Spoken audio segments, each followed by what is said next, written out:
வணக்கங்க. எங்கள் வீட்டு மாடி தோட்டத்தில் இருக்கிற இந்த செடிகளோட சிறப்பான வளர்ச்சிக்கு நான் என்னென்ன உரங்கள் உபயோகப்படுத்துகிறேங்கிறத இன்றைக்கி இந்த வீடியோவில் பார்க்கலாங்க.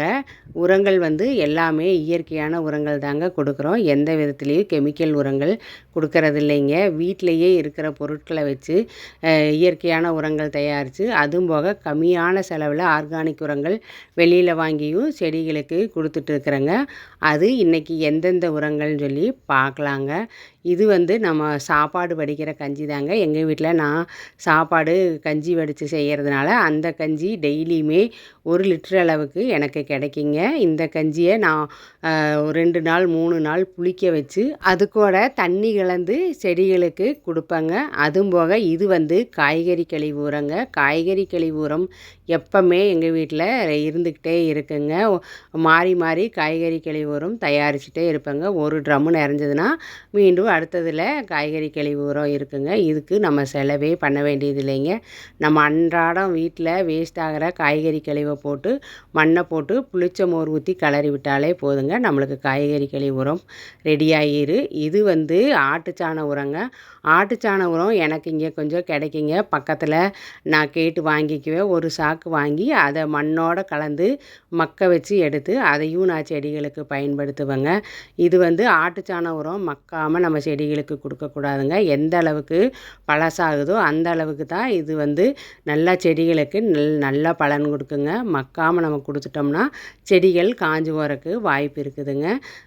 அதுவும் போக இது வேப்பம் புண்ணாக்குங்க. வேப்பம் புண்ணாக்கு நம்ம மண் கலவை கலக்கும்போது ஒரு கைப்பிடி ஒரு க்ரோ பேக்குக்கு கலந்தால் போதுங்க. இந்த வேப்பம் புண்ணாக்கை நம்ம மண் கலவை தயார் செய்யும் போதே கலந்து வச்சுக்கிட்டா போதுங்க. அதுக்கப்புறமா நம்ம இடையில இந்த வேப்பம் புண்ணாக்கு போட வேண்டிய அவசியம் இல்லைங்க. ஒரு டைம் போட்டாலே அதுவே நல்லா பலன் கொடுக்குங்க. வேர்களில் எந்தவித பூச்சி தாக்குதலும் இல்லாமல் இருக்குங்க. இது கடலை புண்ணாக்குங்க. கடலை புண்ணாக்கு நான் செடிகளுக்கு உபயோகிக்கிற வீடியோவை நான் இன்னும் போடவே இல்லைங்க. இனிமேல் தான் அது போடணும்.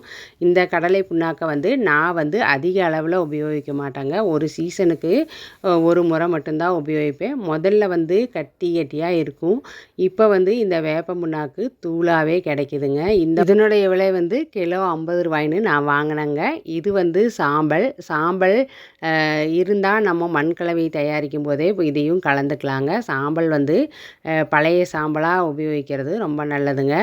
எரித்த உடனே அந்த சாம்பலை அப்போதைக்கே எடுத்து நம்ம செடிகளுக்கு போட்டால் செடிகள் காஞ்சு போயிருங்க. 1 மாதம் நாள் வச்சுருந்து செடிகளுக்கு இதை பயன்படுத்தலாங்க. மண் கலவையோடையும் கலந்துக்கலாம். மண் கலவையோட கலக்க முடியலனா இடையில நம்ம தண்ணியில் கலந்தும் செடிகளுக்கு கொடுக்கலாங்க.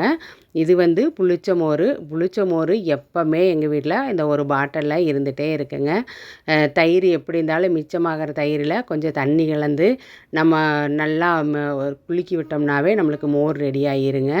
இதை அப்படியே வச்சுருந்து ஒரு 4 நாள் புளிக்க விட்டு அதுக்கப்புறமா தண்ணியில் கலந்து நம்ம செடிகளுக்கு மேலே தெளிக்கும் போது நிறைய பூக்களும் பிஞ்சுகளும் விடுங்க. இது நான் எப்போவுமே எங்கள் வீட்டில் ஒரு பாட்டிலில் இந்த புளிச்ச மோர் இருந்துகிட்டே இருக்குங்க. இதையும் நம்ம செடிகளுக்கு தண்ணி ஊற்றும் போது இதை கலந்து ஊற்றும் போது நிறைய நுண்ணுயிர்கள் பெருகுங்க. மண்ணில் நம்ம செடிகளுக்கு மேலே ஸ்ப்ரே பண்ணவும் செய்யலாங்க. இது மீன் அமிலங்க. மீன் அமிலமும் எங்கள் வீட்டில் எப்போவுமே இந்த உரமும் இருந்துகிட்டே இருக்குங்க. இந்த திரவ உரம். ஏன்னா இது தயாரிக்கிறது ரொம்பவே ஈஸி தாங்க. மீன் கழிவு நாட்டு சர்க்கரையும் சம அளவில் கலந்து காற்று போகாத ஒரு பாட்டிலில் நம்ம போட்டு வச்சுட்டு வாரம் ஒரு முறை குலுக்கி விட்டுட்டே இருந்தோம்னா ஒரே மாதத்தில் நம்மளுக்கு மீன் அமிலம் தயாராகிருங்க. இது ஏற்கனவே தயாராக இருந்த மீன் அமிலம். இதையும் வாரம் ஒரு முறை நம்ம செடிகளுக்கு அடிக்கும்போது செடிகளோட வளர்ச்சி சூப்பராக இருக்குங்க. காய்களும் பிஞ்சுகளும் நிறையா விடுங்க. இது ஒரு பூச்சி விரட்டியாகவும் இருக்குங்க. இந்த உரமும் தயாரிக்கிறது ரொம்பவே ஈஸி தாங்க. இது அரிசி பருப்பு கழுவுற தண்ணி. அரிசி பருப்பு கழுவுற தண்ணியும் நான் எங்கள் வீட்டில் எப்போவுமே ஒரு பக்கெட்டில் இருந்துகிட்டே இருக்குங்க. இது இட்லியை ஆட்டுறதுக்காக ஊற வச்ச கருப்பு உளுந்து தண்ணிங்க. இது சத்து மிகுந்த தண்ணி. இதை 3 நாளைக்கு புளிக்க வச்சு அது கூட தண்ணி கலந்து செடிகளுக்கு கொடுக்கும்போது செடிகளோட வளர்ச்சி சூப்பராக இருக்குங்க. எங்கள் வீட்டு மாடி தோட்டத்துக்கு இந்த மாதிரி தாங்க நான் இயற்கையான முறையில் செலவில்லாத உரங்களை தயாரித்து செடிகளுக்கு கொடுத்துட்ருக்குறேங்க. செடிகளோட வளர்ச்சி இந்த அளவுக்கு சூப்பராக இருக்குதுங்க. இந்த வீடியோ பிடிச்சிருந்தா லைக் பண்ணுங்கள், கமெண்ட் பண்ணுங்கள், சப்ஸ்கிரைப் பண்ணுங்கள். நன்றி.